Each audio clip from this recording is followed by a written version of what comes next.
In the beginning, there was no faith. There was only chaos. There was only the deep. If you want to understand what it means to have unshakable faith, you have to first understand what it means to have nothing.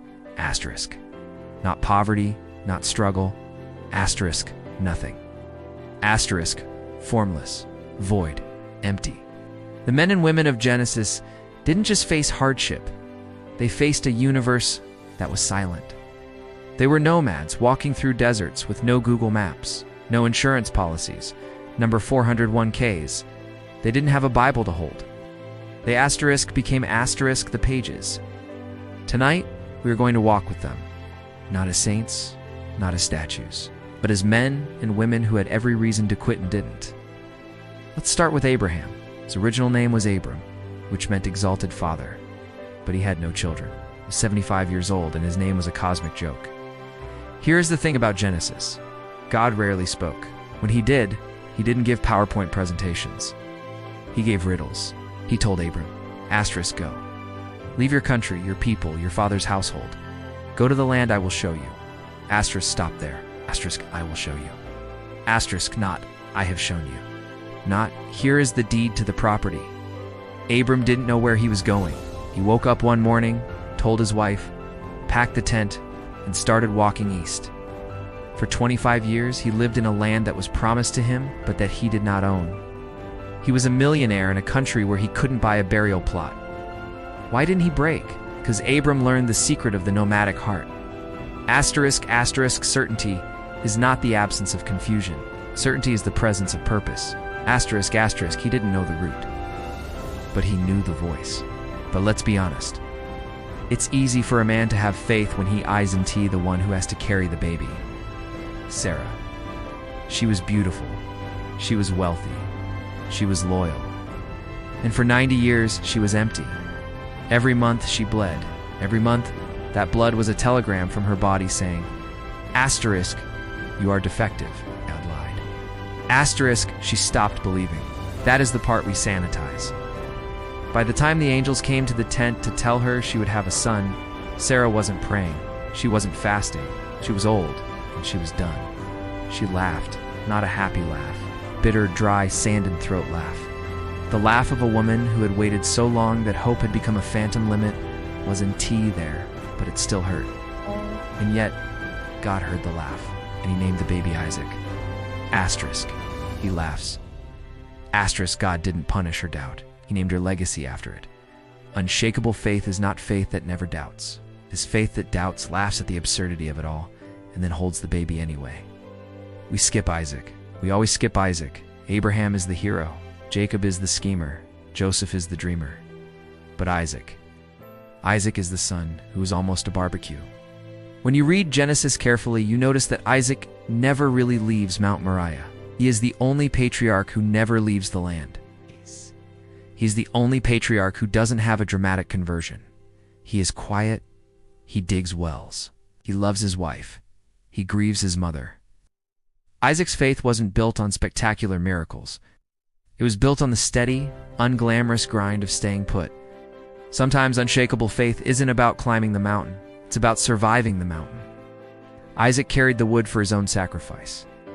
And he trusted his father even when his father's hands were trembling and the knife was raised. He spent the rest of his life learning to trust that the provider shows up, even at the last second, even when the knife is in the air. And then there is Jacob.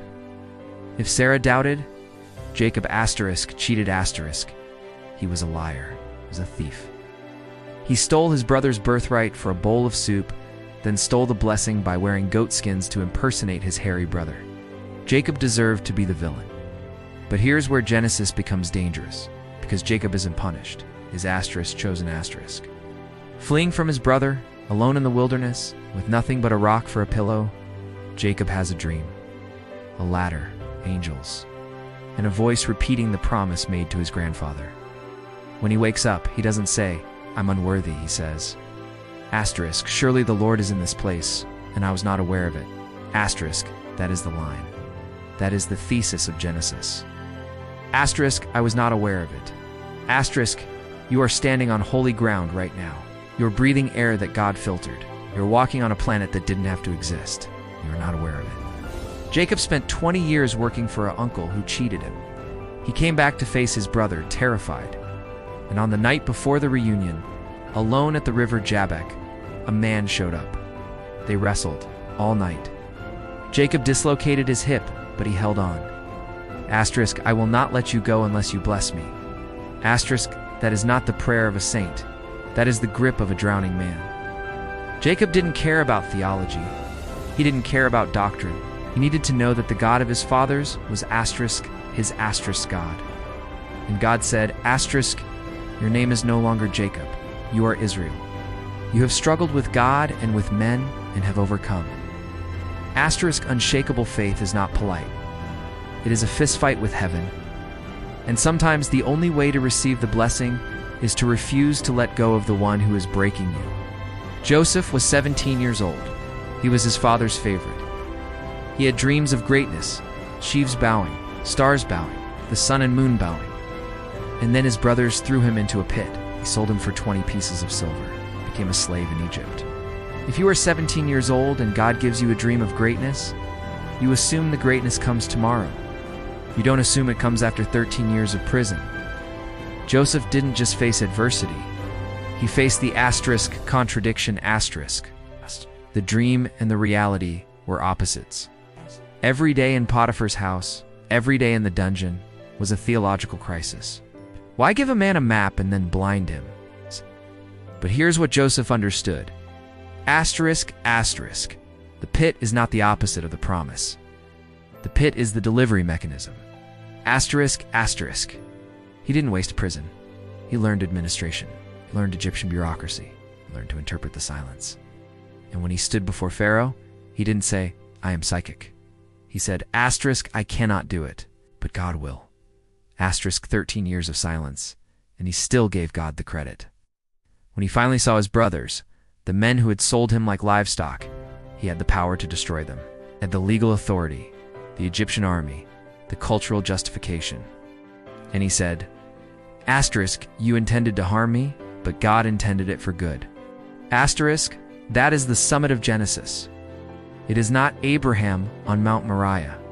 It is Joseph in the palace, looking at the faces of his abusers and choosing to see the fingerprint of providence in the crime scene of his life. We must speak of the women. Speak of Abraham, Isaac, and Jacob. But the Messiah came through Tamar. Tamar was a Canaanite. She was widowed twice.